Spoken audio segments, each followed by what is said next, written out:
Ya, Assalamualaikum warahmatullahi wabarakatuh.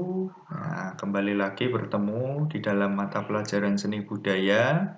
Dan pada kesempatan saat ini saya akan memberikan pengantar materi tentang menggambar flora, fauna, dan alam benda.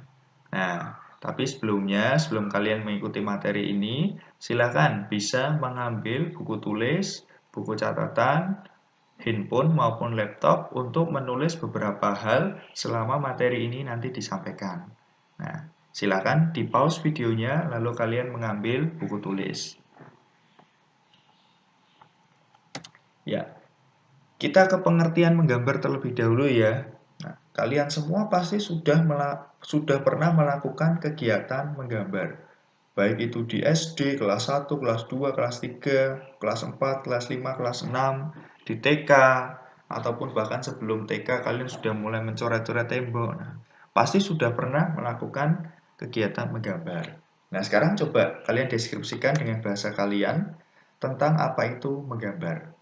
Nah, dijelaskan menurut pemahamanmu, menggambar itu apa sih? Nah, jelaskan dalam satu kalimat saja.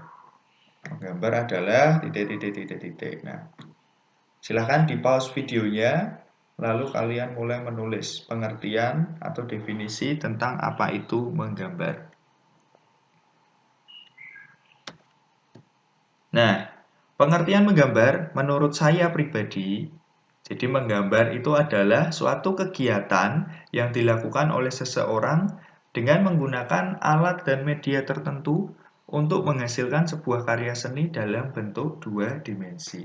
Nah, jadi kalau menurut saya, menggambar itu adalah suatu kegiatan. Nah, kegiatan yang dilakukan oleh siapa? Oleh seseorang. Bisa laki-laki, bisa perempuan.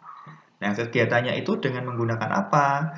Dengan menggunakan alat dan media tertentu. Bisa memilih nanti untuk menghasilkan sebuah karya seni dalam bentuk dua dimensi. Nah, itu. Dan pengertian menggambar ini tidak harus sama dengan apa yang sudah saya sampaikan. Bisa saja berbeda. Nah, karena apa? Karena kalau kita melihat di internet, nah ini kebetulan saya mengutip dari www.diktio.id. Nah, kalau kalian coba mencari di internet tentang pengertian menggambar, kalian akan menemukan banyak sekali. Ya, nah ini ada 7 ini yang saya kutip. Dan apakah ini ada yang salah? Tidak. Jadi untuk pengertian menggambar itu tidak ada yang salah. Nah, tergantung pemahaman dari masing-masing orang. Nah, sekarang setelah kalian menulis pengertian tentang menggambar, nanti silahkan menuliskan hasil kalian, pengertian kalian tentang menggambar itu apa, ditulis di kolom komentar ya, disertai nama, kelas dan juga nomor absen, dan itu nanti akan saya gunakan sebagai presensi. Ya, silahkan nanti ditulis di kolom komentar tentang pengertian menggambar menurut kalian.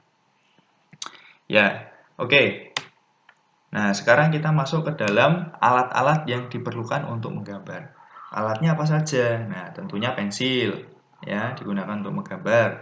Kemudian penghapus, juga pensil warna nanti untuk pewarnaan. Atau kalau nggak pensil warna, bisa juga pakai krayon. Nah, selain itu alat-alat pendukung ada juga penggaris, ada juga jangka, ada juga drawing pen, dan juga bisa menggunakan spidol. Nah, itu alat-alat untuk menggambar. Loh, sebentar Pak, buku gambar kok nggak ada ya di dalam alat untuk menggambar ya? Nah, nih adanya ini, kemudian ini.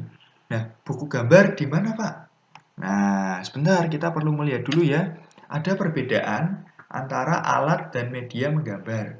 Tadi yang saya sampaikan itu adalah alat-alat untuk menggambar.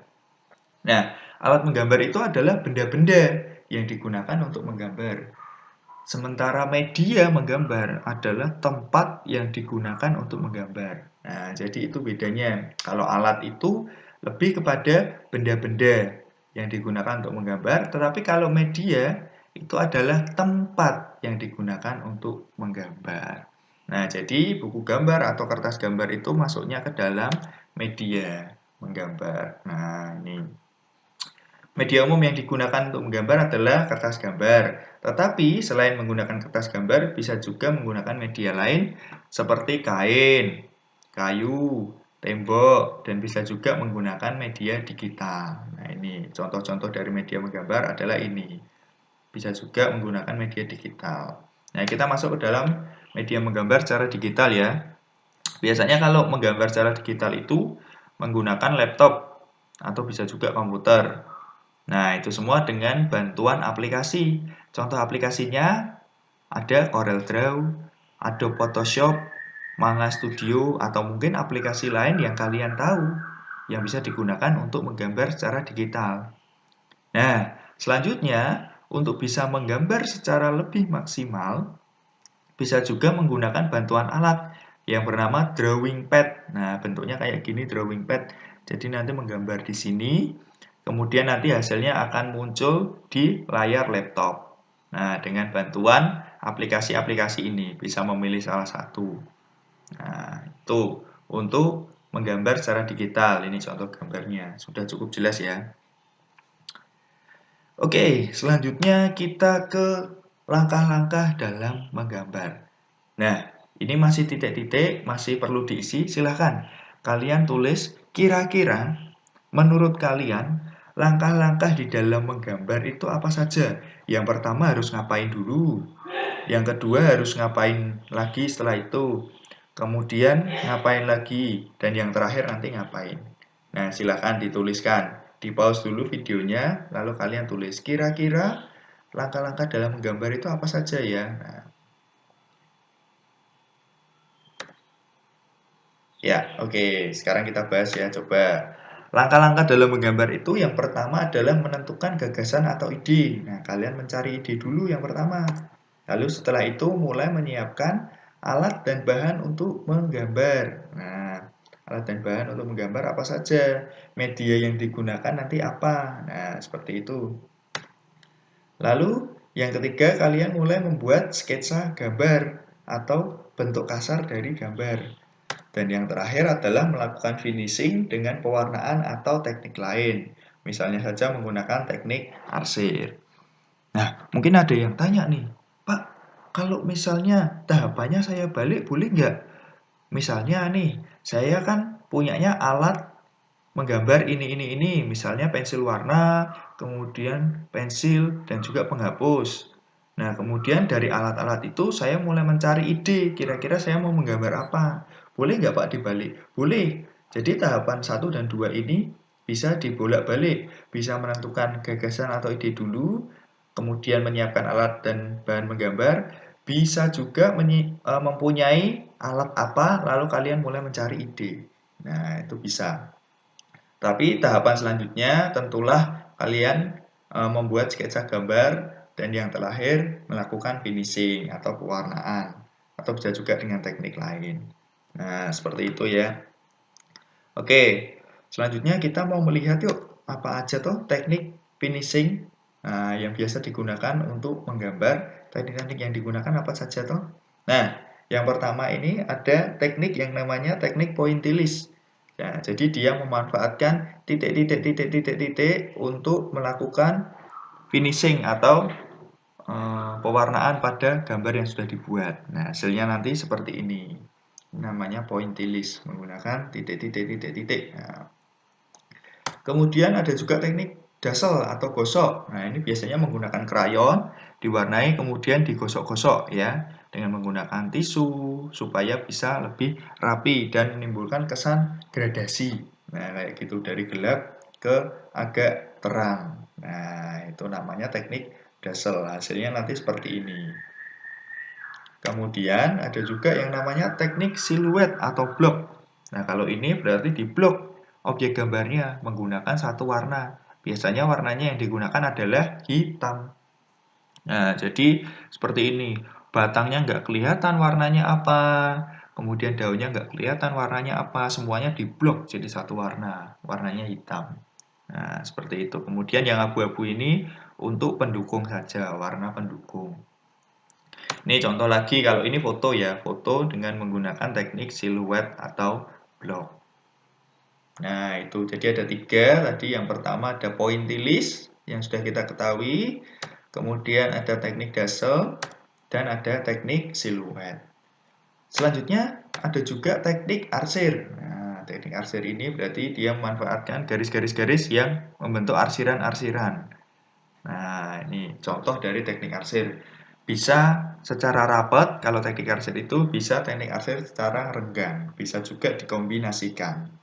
Nah, seperti itu. Yang mirip dengan teknik arsir tapi agak beda.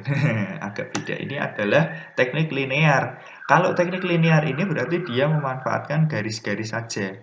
Nah, seperti itu. Bisa membuat sketsa menggunakan pensil, lalu di finishing dengan menggunakan spidol. Nah, jadilah teknik linear seperti ini. Nah, itu. Kemudian kita juga akan mengenali yang namanya teknik akuarel. Teknik akuarel ini adalah teknik melukis dengan sapuan warna yang tipis, sehingga lukisan yang dihasilkan bernuansa transparan. Loh, sebentar Pak, kita kan membahas tentang menggambar, tetapi kenapa di sini kok keterangannya melukis? Nah, apakah sama Pak antara menggambar dan melukis? Oke, kita lihat ya, apakah sama atau beda? Nah, sepintas menggambar dan melukis itu kegiatan yang sama. Namun ternyata ada perbedaan yang mendasar. Apa itu perbedaannya? Kalau menggambar, itu alat dan bahan yang digunakan itu cenderung bersifat kering. Contohnya pensil warna, pena, maupun krayon. Tetapi kalau melukis, alat dan bahan yang digunakan itu cenderung bersifat basah, seperti cat air, cat minyak, cat akrilik ini maksudnya, dan juga menggunakan kuas tentunya. Nah, tetapi untuk tahapan dan teknik yang digunakan, baik menggambar maupun melukis kurang lebih sama. Jadi perbedaannya hanya di sini, alat dan bahan yang digunakan ya. Kalau menggambar itu cenderung bersifat kering, kalau melukis cenderung bersifat basah. Nah, seperti itu. Jadi tahu ya sekarang ya perbedaan antara menggambar dan melukis. Nah, selain teknik akuarel, kita juga akan mengenali kebalikannya. Kalau tadi teknik akuarel kan cenderung memberikan nuansa tipis. Kalau ini kebalikannya. Nah, namanya adalah teknik plakat. Kalau teknik plakat ini, dia cenderung memberikan nuansa tebal. Nah, sapuan tebal seperti ini. Nah, jadi itu beberapa teknik yang biasanya digunakan di dalam menggambar, dan kita juga mengenali dua teknik ya, berarti tadi yang digunakan di dalam melukis. Dan kita juga sudah belajar perbedaan antara menggambar dan melukis. Nah, jadi itu saja untuk mengakhiri, ini slide terakhir. Menggambar flora, fauna, dan alam benda berarti kita menggambar dengan objek flora atau tumbuhan, fauna atau hewan, dan alam benda atau benda-benda yang ada di sekitar kita. Bisa benda alami maupun buatan. Nah, itu saja yang bisa saya sampaikan pada kesempatan saat ini. Dan untuk melihat pemahaman kalian terhadap materi ini, silahkan kalian bisa mengisi uji pemahaman materi yang linknya sudah saya letakkan di kolom deskripsi. Nah, nanti silahkan kalian isi untuk melihat apakah kalian sudah paham ya tentang materi yang saya sampaikan ini. Nah, ataukah perlu ada yang ditekankan lagi. Nah, nanti kita akan cek bersama-sama setelah kalian mengisi uji pemahaman materi yang ada di kolom deskripsi. Silahkan diklik linknya dan mulai diisi.